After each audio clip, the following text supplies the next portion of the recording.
Hello, welcome to the Meet Me Here podcast. I know it's been a minute, but God called me to go ahead and do this one. So we're following in his name, you know what I'm saying? And that's what this whole podcast is about. But what we're going to talk about today is dealing with depression and what that looks like for you and the attempts that are made to your life. If this is something that is difficult to you or something that you're not able to listen to, I understand. I would say this is not for you. Just speed past it or go to another one. In this environment that we live in now, it's even more important. I know also this month was mental health awareness. So this is kind of why God said, let's talk about it. I would say I have been dealing with depression since the age of 12. That was when I had my first attempt. At the time, the people around me also had similar depression. Surprisingly, like my best friend at the time, we were both going through a lot of changes. One of my uncles, Uncle Tweeter, passed away. That was the first amount of death I ever saw. My grandma was going to another state, and my grandma was one of my best friends. I was with her every single day. She's actually one of the main reasons why I love God.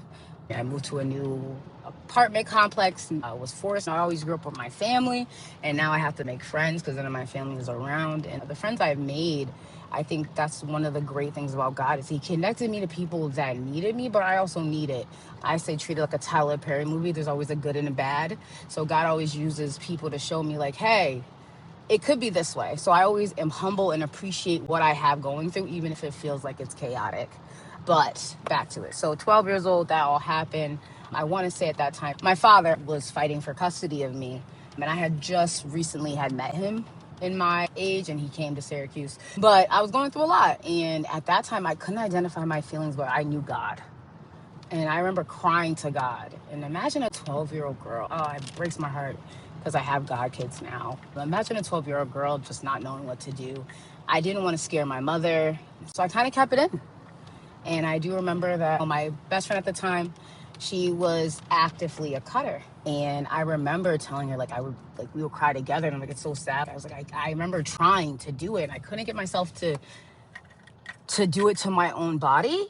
And I thought there was something wrong to me. I thought there's something wrong. So in that mindset, you start to search for other things. And I was like, I know I can't do it, but one thing I know I can is I can make a situation happen. And I vividly remember this. I remember I want to say I was being watched by one of my cousins, but the house was empty. And I just remember just being like, I don't want to do this anymore. And that's the theme that happens where I'm just like, I don't want to do this anymore. So I ended up taking a belt. I think I actually Googled how to do it. And I was like, taking a belt, I got on top of a box of shoes and kicked the box. I had made it tall enough because I'm not the tallest person. And that was in the closet. Immediately, I remember feeling the tug and losing air. And then all of a sudden it breaking. And I remember hitting that floor and getting banged in the head. And I was being watched because my cousin was like, you okay up there? And I'm like, I'm okay. And I remember scrambling to take the belt off of the rack and move everything around. And I just remember sitting there, I'm like, I can't even do this right. God, I can't do this right. And to know that at 12 years old, I had already questioned my identity and questioned my worthiness is the catalyst. I think after that, I wish I could say that I had a great revelation or something like that. I don't actually remember. I think I honestly continued school. I think I was like, all right, that didn't work out. I remember telling my friend, actually, that's what happened. I remember telling my friend what I had done. The one that I explained, my best friend, because we told each other everything. And I remember her crying and begging me never to do it again and how much she needed me in her life. And I was like, this is crazy, but I don't want to hurt you. So I was like, I don't want to hurt you. So I'm going to figure it out. I think in school, I was starting to do a decline. So I actually went to a really good school and I had a mentor and things like that, but life took other turns. I think I was introduced to alcohol around 14. And in those 2 years, the custody battle, all of that, I had to get a counselor. I had to get my own. I remember telling the court that I wanted to live with my mother. Me and my father had it out. We had a very bad situation that happened. So it's not like life got any easier. I just kept going. And my best friend, she had her own trials and tribulations. And I hope that one day I can have her on here so you guys can hear her story because it's amazing. But I had to deal with that. The next time that I attempted was at the age of 17. Me and my mom were homeless due to a situation that was not her fault, but we were homeless. I was in my last year of graduating of high school. I had worked a full-time job, and at the time, I was working to pay and help my mom pay the bills because my mom had her own issues that she was going through during this time as well. A lot of it I don't necessarily remember, but I just remember just saying, like, I don't know what I have to do, but I have to keep my mind for it. And that's one thing that I will always do is keep my mind for it, and I will figure it out when I need to figure it out. I remember vividly because it was so wild. I was actually staying with my ex-coworker, old coworker that I had, and she was gracious enough to let me stay with her so I could stay in the district. I didn't want to miss school when I was only 6 months away from graduating, and I didn't want to move out of the state. So it was one of the things where me and my mom actually split. So I was living with this person, and my mom was living with her friend because we couldn't afford to live together at the time. And I just remember a couple things. I remember my mom writing to me from downtown Syracuse, New York, to where I was on like the east side of Syracuse, which is about a 45-minute drive. I can't imagine. Well, sorry, it's like a 20-minute drive. I can't imagine riding a bike, but she rode a bike to come see me because it was Thanksgiving, and she was like rushing me. Now, mind you, I didn't know she was on a bike, guys. Didn't know. She didn't tell me. My mom, one thing, that woman is strong. She did not tell me she was on a bike and that she wanted to come because she wanted to come because I had cooked Thanksgiving and I wanted her to come, and I had asked. I thought she was just blowing me off, and at that time, obviously, you're estranged when a lot of this is happening, and we're not in the same home. So she showed up. She got her plate, but she was rushing me to come home, go. And mind you, I had a car at the time. And I remember she left and she was like, well, I didn't want you to know I rode my bike there. I didn't find out till the next day that, because it was raining. I was like, you rode your bike in the rain? Like, why didn't you tell me? I would have came and got you. You didn't have any gas, or I forgot what it was. I think she honestly was embarrassed. But I remember that had happened. And then a couple days later, I was working at McDonald's. I had picked up my friend. Now, I am a little absent-minded when it comes to certain things, and I had put my rent money in a shoebox, and it was for my rent. So keep in mind, I was working on the table for a lot of this too because I was still in school. We are pulling out of the parking lot, and Sutton said, where's your money? I look around. I'm pulling out. I get down the street. I said, oh, hand me the box. From what box? I was like, the box. Oh, the one you just bought? I was like, yeah. I'm thinking it's in the bag. I must have, to this day, don't know what happened to that money. I must have put the box on. I remember putting the money in the box. I don't remember putting the box in the car. And I want to say at that time, my friend that I was living with wasn't charging me too much, but she was charging me rent. I think it had to be like $300 or $400 of rent, or five actually. I think it was like 500, and because I had a room, and I had just lost it. I just remember clarity. I remember saying to myself, "This is it." I said I was done. I don't care. I don't care. I said I'm done. I'm done. Take me out the league. I'm done. Because that money was gone. So I went home. Now I was by myself. I was like, I'm going through different ways. We know we can't harm ourselves. We don't know how to do that. We can't, our body will not allow us to do that. We have to trick our brain into doing it. I remember the experience of when I was 12.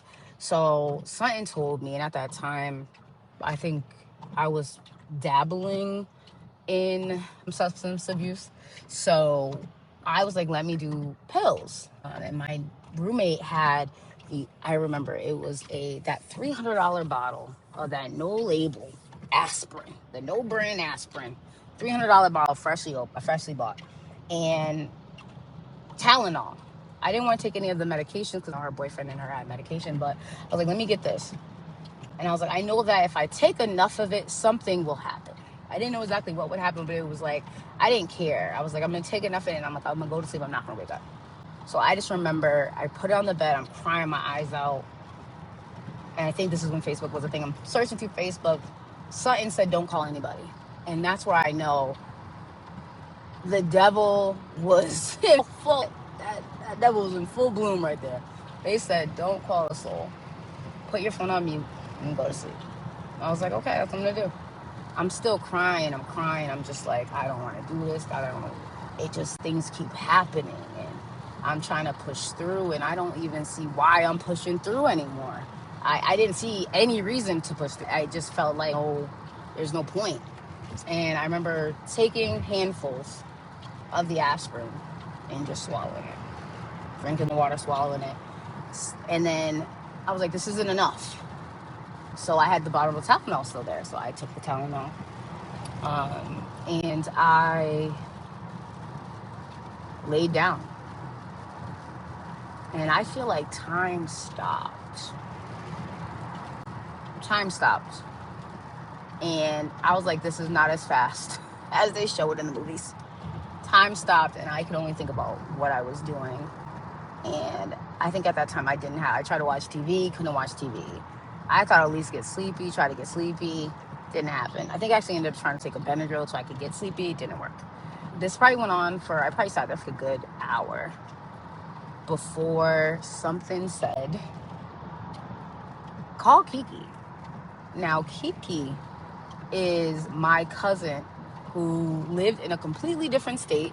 I think at that time, we weren't even really that close as we were when I was younger. She used to be the one that, I was the younger cousin, so she used to be the one I would follow around and things like that. But at this time, I had actually stopped speaking to a lot of the family just because we were going through it and we weren't in a situation of, I want to brag about the fact me and my mom are homeless. You know what I'm saying? So I call her and she's, hey, she answers, hey, what's going on? And she like excited to talk to me, and I'm just like, I start crying. And I was like, I couldn't get out the words, but the first thing that came to my mind was that I did it, and I need to tell somebody I did it. I told her about the money situation. She's like, oh my God, are you okay? It's gonna be okay. God got you. And then I was like, so I did a thing. And I want to say at this point, I said, God's mad at me because I did a thing. And she was like, what did you do? And I told her what I took, and she was like, call the ambulance right now. Where's your roommate? Now, my roommate had just come home, but I was just locked in the room. And I was like, she just came home. She was like, give her the phone. I was like, I don't want to worry her. I'm like, it's going to be fine. It's going to be fine. I was like, I have work in the morning. It's going to be fine. She's Joy.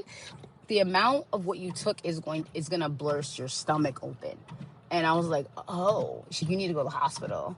And I'm like, what? I'm like, and now I think the pills I took are starting to take effect because I kind of was drowsy. A lot of it's still a blur to me, but I do remember that. Then, tell your roommate. I'm like, okay. I go, and I was like, hey, girl. She was like, what's going on? She's like, you okay? Because I guess at this point, I started looking pale. And she's like, you okay? And I'm like, yeah. So I did a thing. I think we need to call the ambulance. And she was like, what? And I was like, my cousin wants to talk to you. So my cousin was like, put me on speaker. So she put me on speaker, and she told her what I did. And I could just see the fear and sadness in my coworker's face.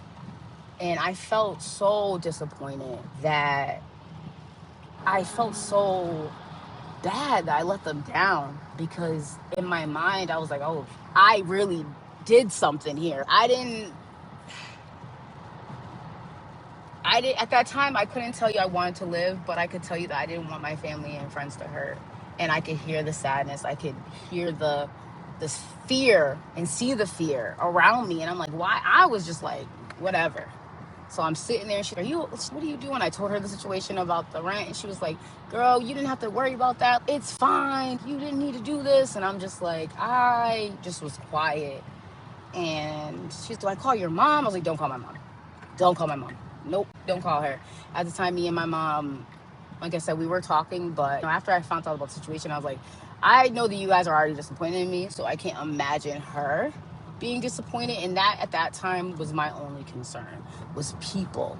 And I think that also played into why I had another incident, because at that time I still didn't value my life. I remember praying to God, asking God, I want to feel the love for myself that people have for me, because people are like, you're so smart, you're so beautiful, you're amazing, such a great friend. And I'm like, yeah, but I'm messing up here, I'm messing up there. I couldn't see that value in myself, but I knew that there was people around me that loved me, and I know that if I left this earth, they would be upset. So it was one of the things where I just felt disappointed in myself that I let them down. And I remember briefly getting into the ambulance coming, and I remember the girl looked like Pink, like a bigger version of, plus size version of Pink, because her hair was lit. And I remember her hair was like pink and another color. She gave that vibe like a rock star. And I remember her, she asked me why I did it, and she was like, why did you do it? And I was like, at this point, I don't know. At this point, I don't know. I was like, I don't know. She was like, do you know what you did was so severe that you're like, you're in and out. I just remember being like, stay with me. And she was like, God does not want you for this life. When I tell you this lady prayed for me, I can't remember everything she said, but I know that it broke my heart. She loves you. What are you doing? And I'm like, I'm so sorry. I'm so sorry. I just wanted it to be over. I didn't, that process of thinking. And that's why I always tell people, depression is a horrible thing. And yes, we know God loves us. Yes, we know that we're here for a purpose, but the way that mind and pleasing your mind, it's a sad place to be.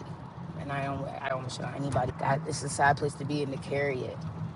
But I remember her praying for me, and I'm just like, I'm so sorry. And I think I passed out, because the next thing I remember is being in the hospital. I'm in the hospital. They're telling me I have to drink this black char stuff. Like, when I tell you, it was cement. And the idea of it, I remember the nurse telling me, she was like, you have to drink it so that it can catch, you can try to cement the pills that you took so it doesn't burst in your stomach. I was like, okay. And I kept fading in and out, and she was like, everybody kept asking me, why did you do this? And I'm like, I don't know, but I have to work tomorrow. And like I said, the theme before, I have to work tomorrow. Life, I'm immediately like, okay, well, it didn't work out, next. And it's like, no, you just did something out, like, you just did something crazy. I'm like, I gotta work tomorrow. I was like, if I'm gonna be alive, I still have to live. And that's what you don't understand. The problem doesn't go away because I did the act. I have to still wake up. And if I do make it through, guess what? I'm still homeless. I still don't live with my mother. I'm still trying to graduate. And I'm still untreated. I'm still going through exactly what I was going through before the attempt that I was going through after. So it's one of those things where I have to go, let's be for real. Let's be for real. This is what it is. So I remember the doctor coming in. And the doctor, I just remember him having long hair, very skinny white man. And I remember him like opening my eyes like up so I guess I was incoherent. And he's, honey. And I'm like, yeah, you have to drink it. And I'm like, why? What are you talking about? You crashed on the table twice, or you crashed twice. So that means that I lost my life twice. And it was nothing but God that brought it back. I was like, okay, your kidney is failing. Your kidney is failing. You need to drink this.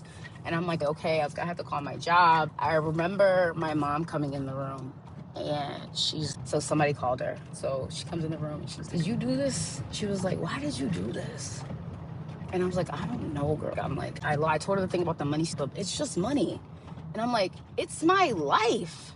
It's my stability. If I don't work, I don't eat. If I don't work, I don't pay rent. If you think I want to be homeless ever again, you're out your mind. If I want to sleep in my car ever again, you're out your mind. But I already knew that about life. I said, and I don't blame my mother for any of this. Let me tell you right now, my mother's amazing.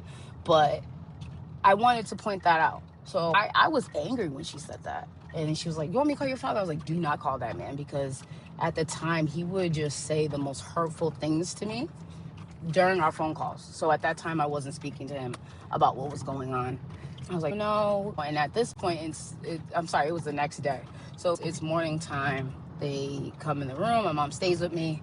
I was like, go to work, girl. She had to go to work. She's called out. That's how me and my mom are. We love each other through it. So I just remember them being like, you have to stay in here for observation. Your kid needs to be now stable. And I remember calling my job and I'm like, I don't think they're going to let me out. I had told them what happened. I was in the hospital, and my coworker worked with me. She was actually one of the managers. So she had told them, she didn't tell them exactly what was happening, but she told them I was in the hospital. And the one thing I would say is that God always put me around people that cared about me, because my manager, she was like my second mom. I remember Gina. I love that woman. She was like, all I care about is you. What are you talking about? This shift can wait. And I'm like, I'm so sorry. I was supposed to cover. She was like, it don't matter. I don't care about that. And I remember being like, oh, okay. And I'm in my mind, I'm like, everybody finds this way too serious. It's not that deep. The arrogance. I don't even know if it was why I was so arrogant, but I don't know if I was arrogant or I was just trying to downplay it, because I was like, why does everybody act like this is so serious? Why? This doesn't make sense. It happened. Okay, let's move on. So that attempt was a lot. We ended up moving. Things, like I said, things don't get better when you do something like that. It's just now running joke, but also serious note. My family, up until probably 30 years old, would not allow me to have any medicine without them seeing me take it. So I wasn't allowed to take Tylenol or anything like that without somebody watching me. So it felt like nobody trusted me anymore. And they're like, no, because people ask me, you have this going for you, this going for you. And I'm like, okay, and I'm nothing. I don't need to be here. It's just crazy how the mind works. I remember saying no, because my grandma found out. And like I said, my grandma is my best friend. And when she found out, I just couldn't tell her. Everybody's asking why. I couldn't tell her why. And she was like, God loves you so much. And I told her about what had happened. And that was God that told you to call. Because what are you doing? And I was like, yeah, I get it. I said, and I'm like, I promise you I won't do it again. So I think that also prevented me from understanding my worth, because again, I said, I'm not going to do this anymore because of you, because I know I hurt you, because my mom was like, don't you ever do this again. I can't lose you, my best friend. I can't lose you. I'm like, these people need me, so I have to continue. These people need me. I have to continue. Even though I don't want to continue, I have to. So I remember telling them I would never do it again. So that's exactly what happened. I think this lasted a while, actually. Or better yet, I think that I switched. I switched from attempts to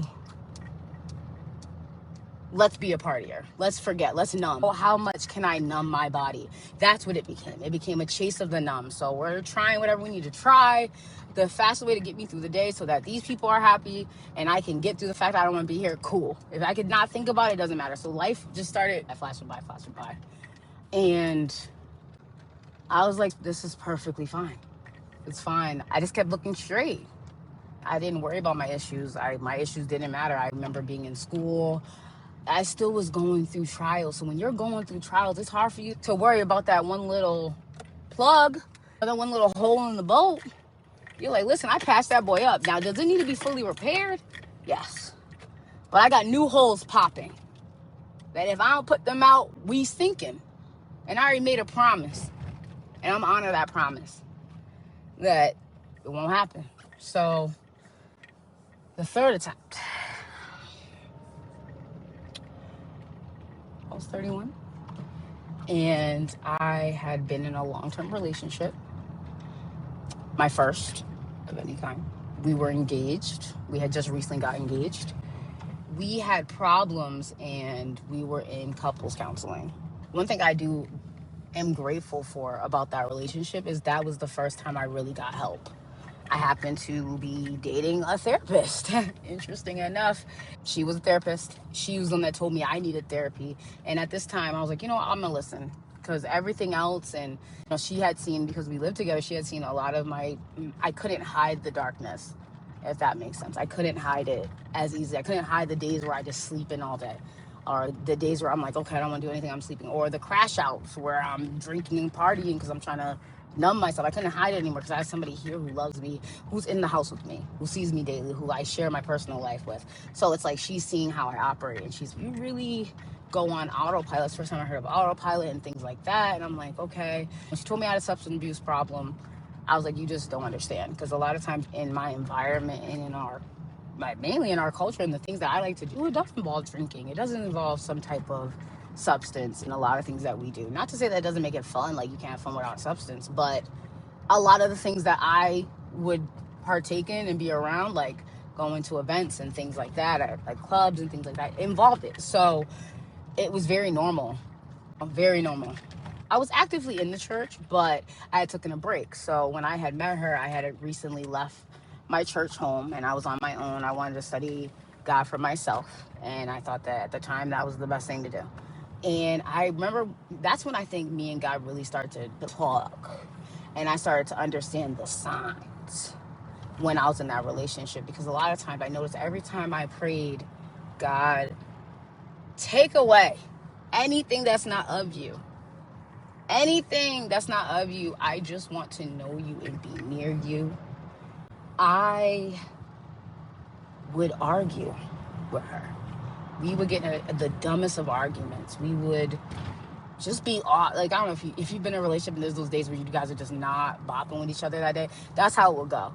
And I just wouldn't connect the two because I was like, listen, I had built a family here. I had found happiness here. I had found security. I had found safety. I did not understand why I could not fully be happy.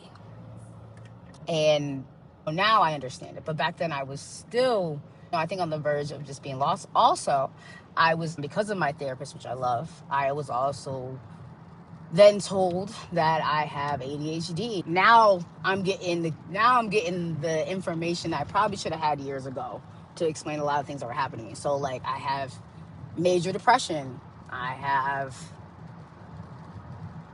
ADHD. At the time they thought that I had BPD. PTSD off of the certain things that I had experienced in Syracuse, and we'll have another podcast about that.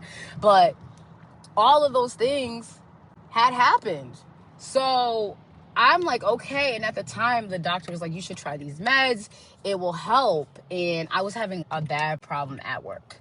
So I was like, let's try the meds. And like I said, I dated a therapist, so she's giving me the meds is good to be on. I had a bad reaction to it when I went on meds.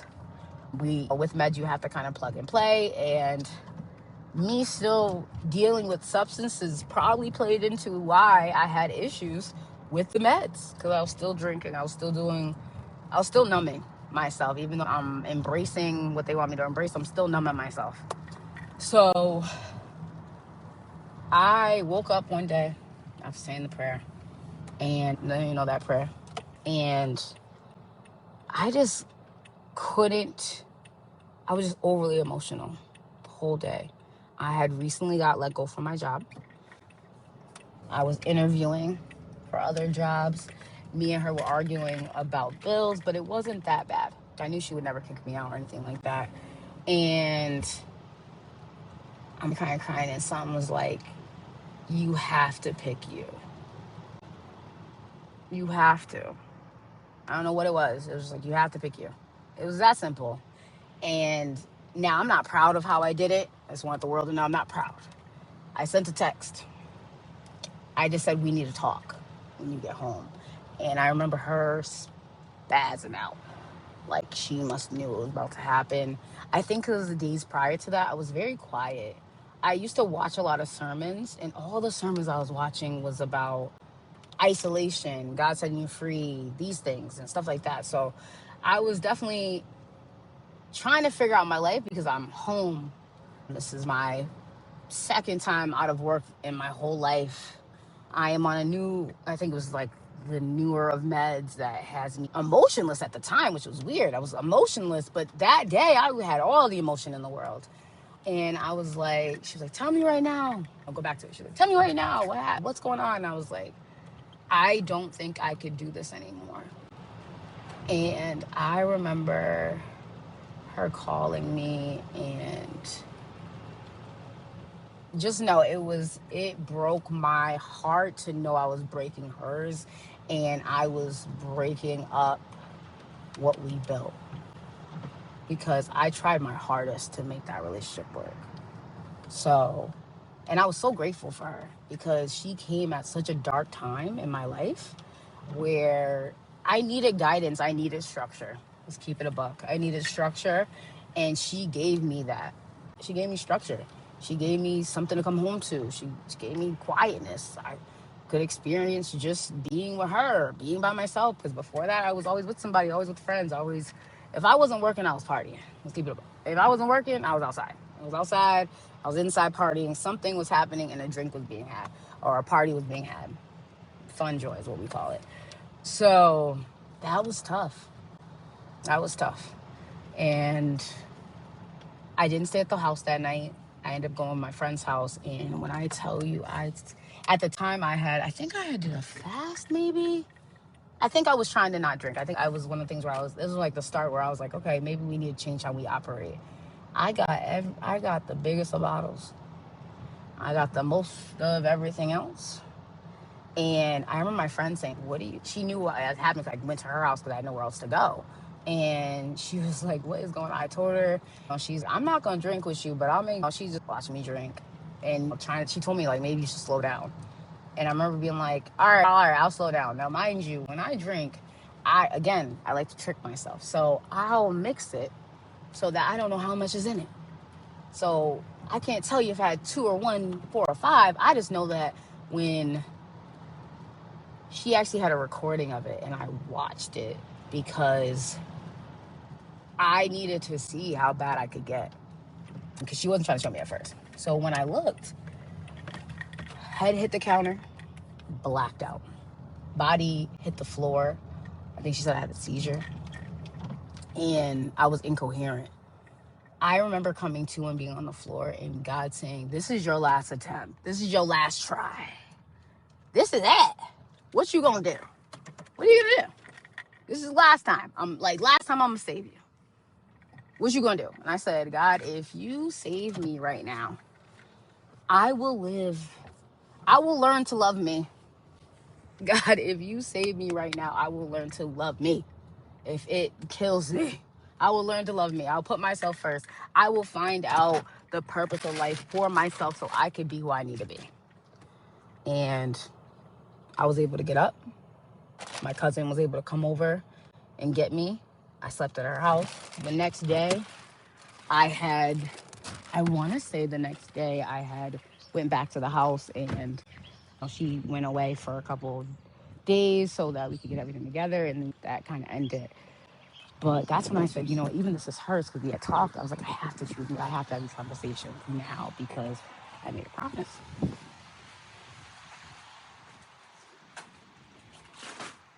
And the promise this time was to myself and God.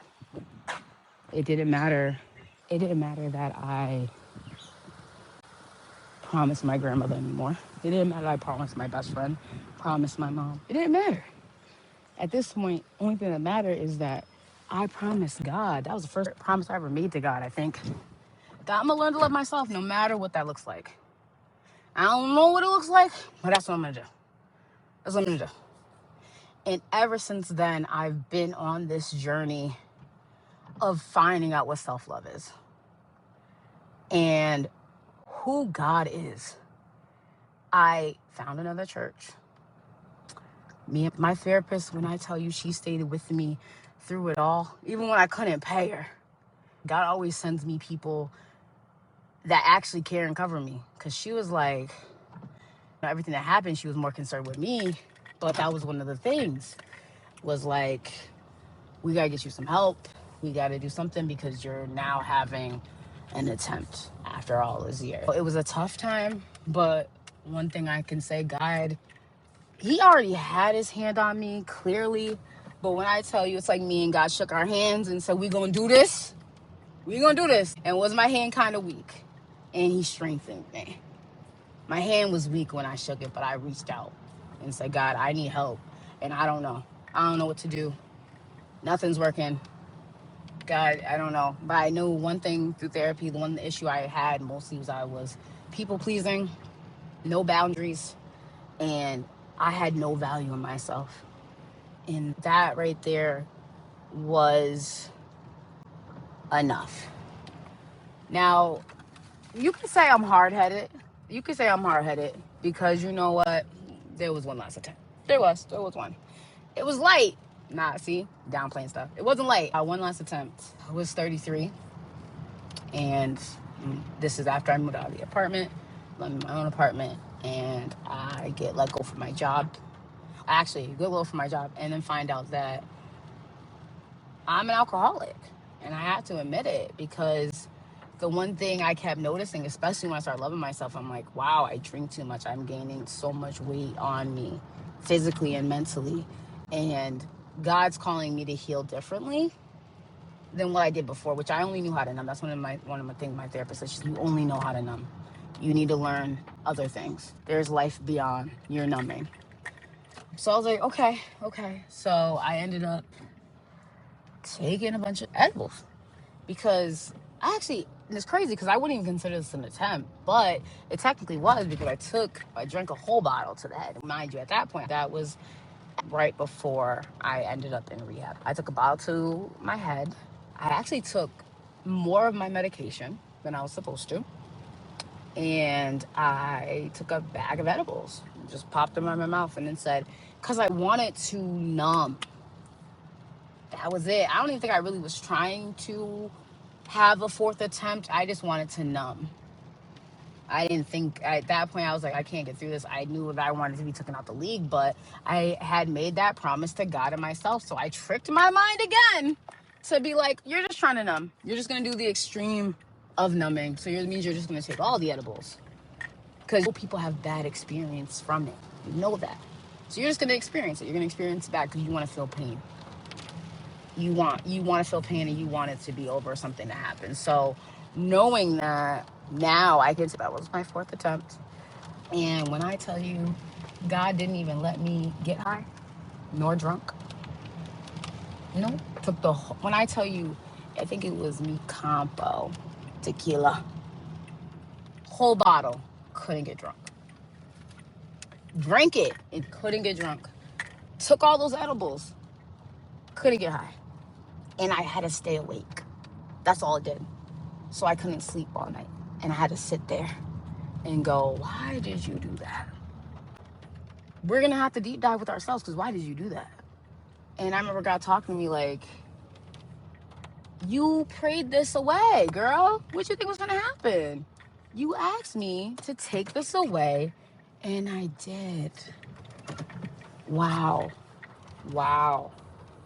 And I was like, dang, okay, heard. And since then, and this is, I want to say, like the turning point for you guys, because we just want to talk about the backstory. But if you notice one thing that I've realized in this life so far is that when you are called, you're going to go through some stuff, but God ain't never going to take his hand off you. Because all those situations, I should have been dead. And there's more situations, let me tell you. But for those, what I did, should have been dead. But I wasn't. I was alive. And I had to deal with that and then overcome it because I did it to myself. Ain't not one person said, oh, I had no excuse for a lot of it. So I think knowing that now, it makes sense why when I was going to church, I would always get called on. I remember my pastor at the time, every time he prayed for me for like over a year before I left, it was always over my mind. And I never told him exactly what was happening with me, but he knew as far as God telling him like, hey, something's going on with her. What I can say now being through all of that and still being here and still being alive. That third attempt saved me. It woke me up. And I think that was the time actually that I actually said that. I was like, I finally feel like I'm off autopilot. And I'm going to, as soon as I got off autopilot, when I tell you how fast I searched for the Lord, I joined a church. I got baptized. This is all within the year of leaving that relationship. And I'm not saying that to point out the relationship, just saying that it was a year of that attempt and doing it. I found God. God was never gone. We reconnected. He hit me in the face. He said, we're here. I got baptized. And I said, God, my life is yours. Yes, I learned to love my life, but I learned to love my life through you. So that means everything about my life is yours. I don't give a dang. And my first, listen, I'm going to give it all up for you, was leaving that relationship. And picking myself and saying, I don't know, but I'm going to trust God anyway. I tried every other way. I said it. I was like, listen, I tried my way. I tried my friend's way. I tried what people told me to try. I tried her way. Let me try God's way. And let's see what happens. Bump it. I'm going to do what they tell me to do. So that means if I'm in church and I feel like shouting, I'm going to shout. If I feel like crying, I'm going to cry. If I want to talk about the Lord every single day, I'm going to talk about the Lord every single day. Everything I do is now going to include the Lord, or the Lord is going to be thought of.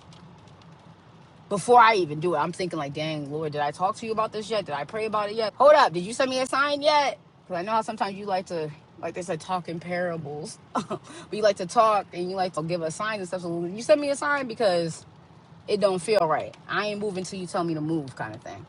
And I have found so much peace. This is the most present and the most at peace I've ever been in my life. And it took me to 35 to get here. But I'm so happy and so blessed to be here. Though the walk is hard, with a lot of pauses, it doesn't stop. It's a walk. It's not an end. It's a walk. It's a journey that you're on. Like I said, you have these attempts, you have these mess ups. That doesn't stop though. It doesn't change who you are at your core, but also doesn't change what's happening around you, unfortunately. But how you choose to address it is what matters. So if you think about it, I was the same person through all of this. Same Joy Ted. Yeah, different ages. Yeah, going through different things. But I was still Joy Ted at the core. It wasn't until I said, God, I'm ready for you. I don't care what it is, that I started to see the light. And it was so dark before that. It was pitch black for the most part. So I say this to encourage you with my story time. That God will be there no matter what. You just need to give up and give unto him. So that means I am taking it out of my hands and giving it to you. You asked me multiple times to give it to you. Here you go. And watch what he does. And nowadays, I even pray out loud. It's a 180. I remember arguing the Bible. That's one of my last podcasts. I remember arguing the Bible. I now read the Bible and I'm listening to my friends would be like, girl. And I'm like, have you heard about this one in the Bible? I be going, I'm like, the Bible's the best book I ever read. Now I get it. God is opening my eyes because I decided I'm going to choose you. If this is what this life is equal to, and I got to find what life is to me and find my value in life, well, my value better be connected to you. My value better be in the glory of your name. You can't tell me all this is for nothing. You can't tell me I went through all that for nothing. No, it's for your name. It's because you want me. Listen, I'm a soldier. Okay, that's why he has me bold in him. I'm a soldier for the Lord. One thing I made a promise to God and I'm not going to break it. I might slip up. Nah, can't say we didn't slow up, but I'm not going to break it. I'm going to do better. I'm going to heal. So one thing I could say, and I want to declare because I feel like it's so powerful in this moment, is that I no longer suffer from depression. I might get sad. I might have symptoms, rightfully. But the one thing I'll never do is go back to doubting this life that God gave me and the promise that he gave me, and appreciate the sacrifice of his son. I just want to leave you guys with this. Dear Heavenly Father, please cover those who don't know you or that need to hear from you. God, send them that sign that it's going to be okay if they choose you. Sometimes you got to give them a little tough love if you got to. But get them around people who push them, who nurture them, who love them. Because you are love. And I want the world to feel that. I want you who listen to this to feel God's love and know that no matter what you go through, you gonna keep moving. That walk ain't over. It's not over. Walk ain't over. And God, if you allow him, will be there the whole time. Isn't it better to walk with somebody and know that they're there than walk and not hear him? He's still there regardless, but I rather see the God. I rather know God the way I know him now than when my ears were clogged. But yes, more to come.